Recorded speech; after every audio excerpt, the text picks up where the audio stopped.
आजच्या आधुनिक काळात सगळ्यांनाच आपल्या मुलांना इंग्लिश शाळेत पाठवायचं आहे. तर मग या सरकारी शाळांचं काय होणार?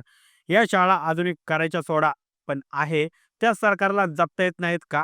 याचं कारण बीड जिल्ह्यातील जिल्हा परिषद शाळेची अवस्था चिंताजनक आहे. जिल्ह्यातील 381 शाळांपैकी 607 वर्गखोल्या नादुरुस्त असून अनेक ठिकाणी अजूनही शाळेची इमारतच नाही. पावसाळ्यात छप्पर गळतीमुळे वर्गात पाणी साचतं आणि विद्यार्थ्यांना डोक्यावर दप्तर धरून बसावं लागतं. शिक्षकांना शिकवण्याऐवजी पाणी काढण्यासाठी झाडू आणि पाटी घेऊन धावपळ करावी लागते. राजस्थानमधील झालवड येथे एका शाळेचे छत कोसळून 35 विद्यार्थी जखमी झाल्याने शाळांची सुरक्षितता हा गंभीर विषय ठरतो. त्यानंतर सर्व शाळांचे सर्वेक्षण करण्याचे आदेश देण्यात आले असले तरी बीड जिल्ह्यात अद्याप कोणतीच ठोस कारवाई झालेली नाही.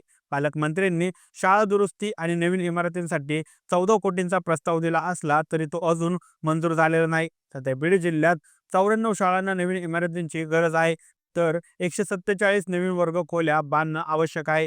ही अवस्था बीडच्या वांगी येथील शाळेसारख्या अनेक शाळांमध्ये पाहायला मिळते. शाळांमध्ये सुरक्षित आणि चांगल्या सुविधा नसतील तर विद्यार्थ्यांचं शिक्षण कसं होणार? त्यामुळे सरकारने तात्काळ पावलं उचलणं गरजेचं आहे. या गोष्टीवर सरकारने लक्ष दिलं नाही तर सरकार विद्यार्थ्यांच्या जीवाशी खेळत आहे का असं म्हणायची वेळ येईल. याबाबत तुम्हाला काय वाटतं? कमेंट करून नक्की कळवा.